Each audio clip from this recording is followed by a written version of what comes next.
Olá, você vai acompanhar agora mais um episódio do nosso podcast Opinião de Especialista, um conteúdo da Academia Digital Einstein. Eu sou o Guilherme Freitas, aluno da Faculdade de Medicina do Einstein, e hoje mergulharemos em um tema essencial na medicina: estratégias de comunicação com o paciente. Sabemos que a habilidade de se comunicar é fundamental para o desenvolvimento de uma consulta médica bem-sucedida. Alguns podem nascer com facilidade nessa área, mas todos podemos aprimorá-la com o desenvolvimento de estratégias e treinamento adequado. Neste episódio, vamos explorar como reduzir estigmas na comunicação com o paciente e promover uma linguagem inclusiva visando a melhoria de resultados. Para essa discussão, nós convidamos o Dr. João Roberto Rezende Fernandes e Dr. Luiz Antônio Brito Arruda Vasconcelos, ambos médicos do pronto atendimento do Hospital Israelita Albert Einstein. Tudo bem, Dr. João? Tudo bem, Guilherme? Obrigado mais uma vez pelo convite. É um prazer estar aqui com vocês. Seja bem-vindo, Dr. Luiz. Obrigado, Guilherme. Obrigado pelo convite. Para mim é um prazer estar aqui novamente com você. É um prazer tê-los conosco. Iniciando nossa conversa, gostaria de perguntar ao Dr. Luiz, na sua opinião, qual a importância de falarmos sobre a comunicação escrita? Isso é um assunto bastante interessante e bastante em alta hoje, porque quando a gente fala de escrita, como nós escrevemos sobre os pacientes no prontuário, quando a gente pensa na importância disso, as pessoas primeiramente tendem a pensar logo sobre o aspecto legal, né? A importância de ter um prontuário bem documentado, até sob o ponto de vista legal. Outra coisa é você demonstrar cuidado em relação ao paciente, você ter um prontuário muito bem documentado, muito bem escrito. Mas o que os últimos estudos têm mostrado em relação a esse assunto é que os pacientes tendem cada vez mais a ter acesso aos seus próprios prontuários. A gente tem uma lei que foi promulgada nos Estados Unidos, ainda no governo Barack Obama, e que essa lei obrigou os hospitais a permitirem acesso em tempo real e por meios digitais dos pacientes aos seus prontuários. E mesmo antes dessa lei, lá nos Estados Unidos, 65% dos pacientes, eles tinham, de certa forma, algum acesso aos seus prontuários. Então, quando a gente vai escrever sobre os pacientes, a gente precisa ter noção que, em algum momento, os pacientes eles vão ter uma visão sobre aquilo que a gente está escrevendo sobre eles, né? Uma outra coisa importante nesse assunto é que a forma como nós escrevemos sobre os pacientes no prontuário impacta diretamente no cuidado que os pacientes vão receber. Só para a gente ter uma ideia do que a gente está falando. Tem um estudo clássico que avaliou 413 estudantes de medicina. E esses 413 estudantes de medicina, eles foram divididos em dois grupos. Esses dois grupos de estudantes, eles tiveram acesso exatamente aos mesmos prontuários. A única coisa que diferia de um grupo para o outro é que em um grupo, os estudantes tiveram acesso aos prontuários com a linguagem estigmatizante. E esses estudantes que tiveram acesso a esses prontuários com linguagem estigmatizante, ele tendeu a fazer menos analgesia para os pacientes, ele tendeu a ter atitudes mais negativas em relação aos pacientes. Então vejam, simplesmente a linguagem que você usa vai impactar no cuidado que outras pessoas que vão ler aquele prontuário vai ter em relação ao paciente. Muito interessante o poder das palavras aí, temos que tomar cuidado. Doutor João, quais as principais estratégias para reduzir esses estigmas que o Dr. Luiz estava comentando e promover uma linguagem mais inclusiva no atendimento médico? É interessante, né, a gente pontuar que a questão da escrita, além de ter esse respaldo legal, faz toda a diferença no cuidado do paciente em outros sentidos também. A gente pode exemplificar, por exemplo, uma interconsulta que talvez eu, como clínico, mandei para o Dr. Luiz, cardiologista, ele fez uma excelente consulta, uma excelente abordagem do paciente, mas isso não se refletiu numa escrita conivente com aquilo. E quando alguém for pegar esse prontuário, não vai ter noção do que foi discutido, do que foi pensado. Então, a importância da escrita vai muito além, né, desses estigmas. Óbvio que aqui a gente está querendo reduzir e debater esses estigmas para promover uma linguagem mais inclusiva. Uma das coisas que a gente sempre tem que lembrar a gente pode sempre evitar, pode não, né? A gente deve sempre evitar termos pejorativos, né? Então, por exemplo, comportamento de risco, drogado, vítima de câncer, cadeirante. A gente pode ter algumas alternativas que são muito mais sensatas. Por exemplo, pessoa que faz sexo sem preservativo, pessoa com abuso de substância, pessoa com câncer, pessoa em cadeira de rodas. Isso tudo nos ajuda a ter uma forma mais humana e menos pejorativa em relação a isso, né? Então a gente tem que evitar, obviamente, falar promíscuo, prostituta, suicida, amputado, presidiário. a gente tem que lembrar que a gente não pode transformar as citações em uma arma, né? Vou dar um exemplo. A gente tem aquela queixa que a dor é horrível, disse que a febre é interna.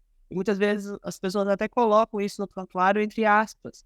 E essas aspas podem transmitir uma mensagem que não é real, que aquilo pode vir a ser algo inventado pelo paciente ou até superestimado pelo paciente. Então, uma coisa que a gente pode colocar, o paciente refere que a dor é 10 em 10, o paciente acredita que tem apresentado febre.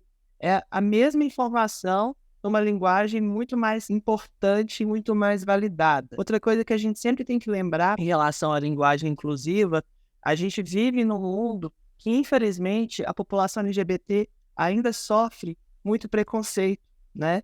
E muitas vezes a gente tem que dar um passo atrás e entender qual o contexto que aquele paciente se encontra, né? Pode não ser a sua realidade, mas é o mundo daquele paciente. Então, se mostre aberto, se mostre disposto a entender, a compreender, a acolher, que aquele paciente ele vai te usar, não, né? Ele vai te exemplificar, ele vai te explicar.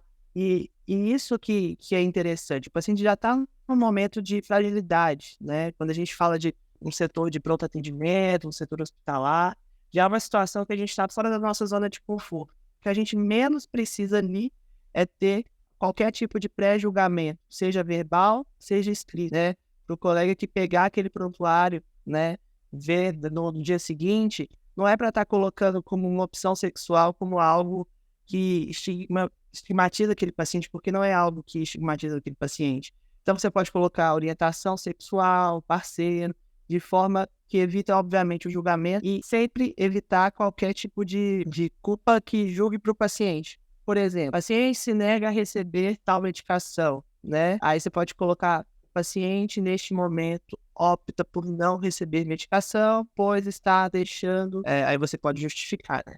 Pode estar deixando com constipação intestinal, por exemplo. Então, é uma forma de documentar isso sem julgar e sem julgar que o paciente tem culpa em relação a isso, né?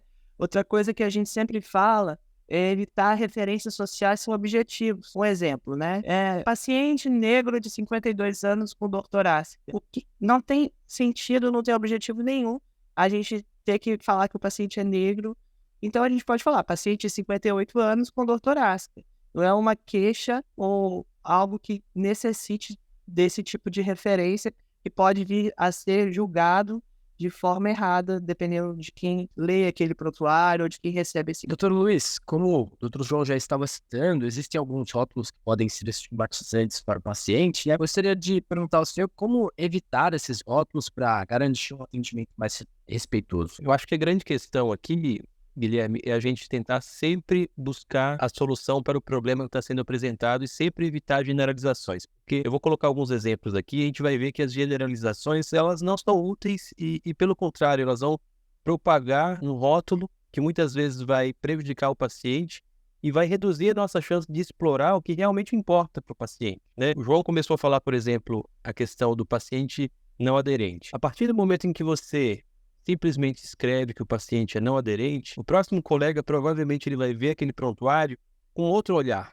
né? E o que você está acrescentando em termos de solução para a vida daquele paciente, né? É muito melhor você explicar que, por exemplo, a opção do paciente neste momento foi não usar o medicamento porque ele está sem condições financeiras, ou não seguir a reposição do ferro porque está deixando constipada, ou por um motivo X qualquer. Porque aí o próximo colega que for ver esse prontuário vai ter a percepção do que realmente está acontecendo para aquele paciente. Não é melhor do que você colocar um rótulo, é você colocar o motivo daquela situação, né? Uma opção, por exemplo, para um paciente mal informante é simplesmente você dizer eu tive dificuldade de obter história clínica, né? É muito mais elegante você escrever dessa forma. A gente tem uma situação também de encontros clínicos desafiadores que alguns colegas chamam de pacientes difíceis ou pacientes manipuladores. Então, a ideia hoje é a gente não caracterizar um paciente como difícil ou como manipulador, e a tendência hoje é a gente chamar de encontro clínico desafiador. Justamente porque a gente sabe hoje que existem diversos aspectos por trás de um encontro clínico desafiador. E essas sensações difíceis acontecem tanto em nós, profissionais de saúde, como nos próprios pacientes, né? Então, tem questões, logicamente, que são inerentes aos pacientes. O paciente tem alguns diagnósticos específicos, eles tendem a estar mais envolvidos ao encontro clínico desafiador, mas tem uma série de questões que são relacionadas ao próprio profissional de saúde. Por exemplo, se o colega tem um diagnóstico de burnout,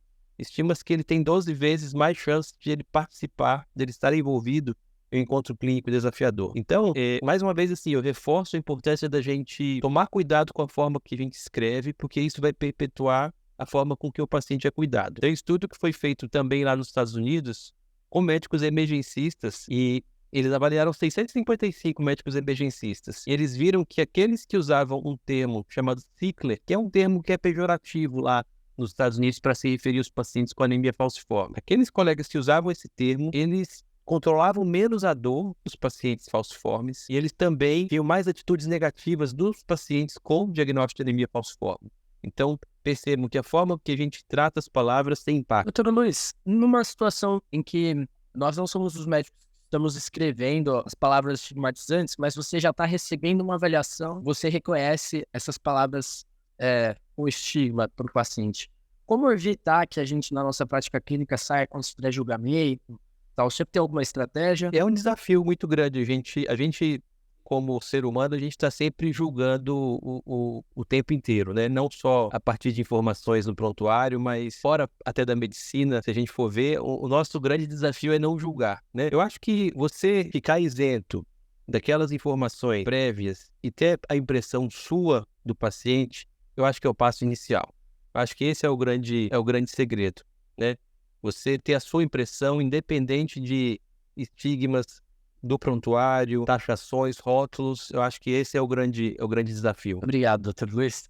Doutor João, além dos rótulos, quais outros cuidados devem ser observados na comunicação com o paciente para garantir uma experiência positiva e mais acolhedora? Guilherme, me veio aqui um exemplo que eu acho que sumariza muito o que a gente comentou, que o doutor Luiz pontuou também. Eu fiz a especialização em cuidados paliativos, não sei se você, durante sua graduação, teve a oportunidade já de lidar com esse perfil de paciente, e muitas vezes esse paciente ele tem no prontuário, ou até a forma com que as pessoas lidam com o paciente que já está paliado, como se não tivesse nada a ser feito. Fica esse estigma assim, cuidados paliativos. E é o oposto, né? É um mundo que a gente vai fazer para aquele paciente. E eu acho que é o que eu aprendi durante a especialização e durante essa discussão também, estudando sobre o tema, além da gente evitar, né, os erros na hora da escrita, da comunicação, a gente tem sempre que expressar o que a gente precisa dizer, né? Parece meio óbvio, mas voltando ao exemplo dos cuidados paliativos, você não pode escrever simplesmente pacientes e cuidados paliativos. Isso pode dá-lo para um caminho que não é interessante. Talvez o colega que pegue, a enfermeira, o técnico, pode simplesmente entender isso como um viés de cuidado ali, né? É mais interessante você colocar paciente em cuidados de suporte, feito reunião familiar, aí coloca o nome dos familiares, optado por não realização de intubação orotraqueal, não ressuscitação cardiopulmonar, não uso de drogas vasoativas, não há necessidade de internação em leitos de intensiva. É a mesma, talvez para quem escreveu, que tem um contato próximo com esse perfil de paciente, com esse cuidado, você poderia ter feito isso de forma mais sumarizada, de forma mais sintetizada. Mas é importante sempre que a gente evitar os erros, a gente deixar bem claro o que a gente quer dizer, sem ser de forma que isso impacte, seja no cuidado do paciente, seja na experiência do paciente, até dos profissionais de saúde de toda a equipe. Muito obrigado, Dr. João Roberto, muito obrigado, Dr. Luiz, pela participação de vocês. Eu acredito que após essa discussão temos um melhor entendimento acerca do tema e ficou melhor entendido como podemos trabalhar essa soft skill para o melhor vínculo e melhor desfecho na consulta para com o doente. Caso os senhores queiram fazer alguma consideração final, fica aberto o espaço. Eu queria só fazer um fechamento que é trazer a consciência, assim, a mensagem de que nós, enquanto profissionais de saúde, nós temos a responsabilidade justamente de ter essa consciência de que as palavras que nós usamos na nossa comunicação clínica, em geral, elas trazem implícitas narrativas dos pacientes, né? Então, quando nós usamos essa linguagem de forma apropriada, ela é capaz, inclusive, de humanizar, de conectar pessoas, de empoderar os pacientes. Mas quando nós a utilizamos de uma forma inadequada, essa linguagem ela pode exacerbar disparidades, justamente para grupos que já são discriminados, atribuir sensações de culpas desnecessárias aos pacientes e afastá-los de nós. Então, é muito importante que a gente tenha essa consciência sobre o impacto e o poder do uso das nossas palavras. E por aqui encerramos mais um episódio do nosso podcast. Esperamos que tenham gostado dessa experiência. Para conhecer mais conteúdos gratuitos oferecidos pela Academia Digital Einstein, acesse academiadigital.einstein.br. Muito obrigado a todos e até o próximo episódio.